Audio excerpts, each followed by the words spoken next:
Well, the Free Market Roadshow is a traveling freedom fighters tour, if you want to put it this way. The purpose is to make people aware of the current problems that we face in Europe these days, whether it's the so-called migration crisis, whether it's a sovereign debt crisis, whether it's the heavy overtaxation and overregulation that we see in our nation states.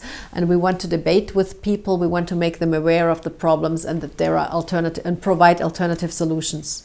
It can never be enough, put it this way. So, but we see, especially, for example, if you look at the Roadshow, we started 9 years ago in 4 countries. This year we do 40 nations within less than 3 months, which is 45 cities. So you can see the growth rates. We have seen many new groups that join our movement. We have 127 partners now. And each year new groups join, and there is a strong student movement as well coming up in the various nations. So we are growing, but unfortunately not to the extent as we wish. No, I think that it is very important that we fight the battle of ideas.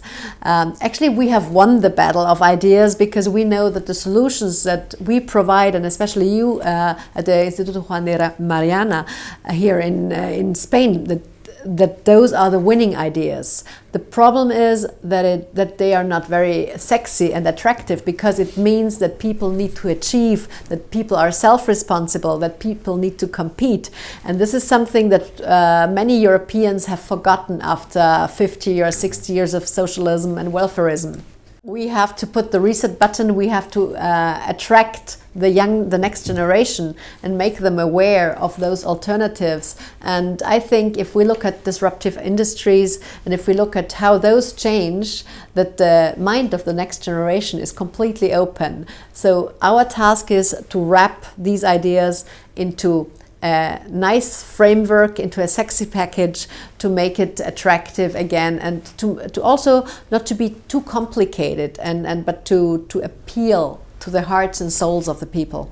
Well, then we are going down the drain. That's definitely, I mean, if we look how much competitiveness Europe has already lost over the past decades, then it's easy to understand where we are heading. So if we do not follow the real path of classical liberalism, of reason, then I think Europe will just be a nice place for tourism in the future, but it will not provide any productivity. I mean, as a matter of fact, industrial productivity has gone down in the past decade dramatically.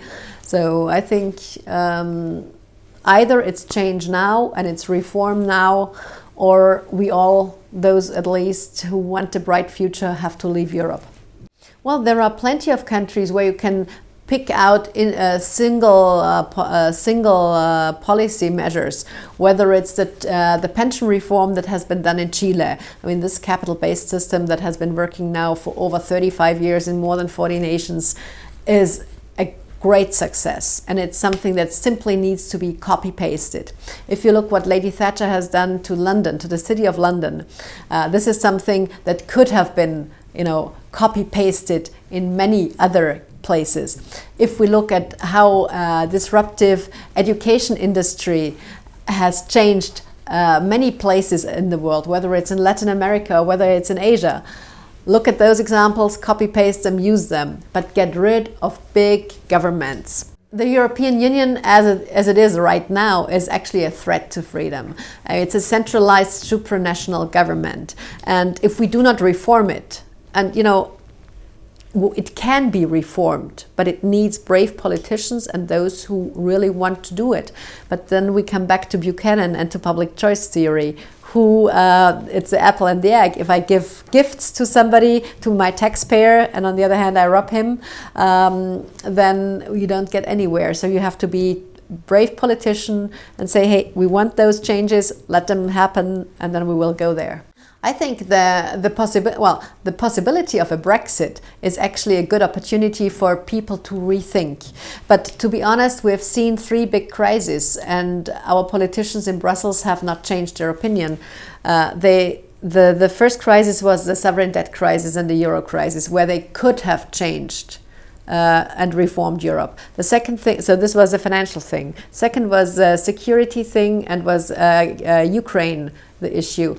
Nothing has happened. They should have actually started thinking then. And now we have had the humanitarian crisis, the migration crisis for more than 1.5 years, and we still have not found a solution. So actually the question is, are they even able to provide solutions?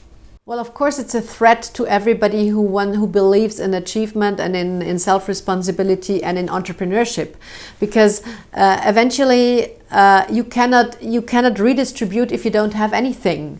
And what these people want is redistribution on all levels, and they don't want property rights. They actually want to abolish them. And if you don't own things, if you're unable to own things, you are not able to self-determine your fate and your future. So this is a big threat to our continent and to the Europeans. And I think if we want to solve this, we have to stand up and provide those alternatives, and those are market-based alternatives. Well, don't sit down and lean back. Stand up and really provoke the politicians and tell them you want to do this yourself. You want solution that you can find yourself, that you want to have your fate in your own hands and not government to tell you what to do. And unless the young generation, and each and every young citizen understands that he will not be provided with a pension once he wants to go to old age with 70 years or 80 years, because we all will have to work longer. And they all know that, and they calculate with it. Then they can also say, hey, but we do not want to distribute or to provide to this inefficient system. We want you, government, to ask the question, what is your own task? What is the task of the state? And then the clear answer is the provision of the rule of law.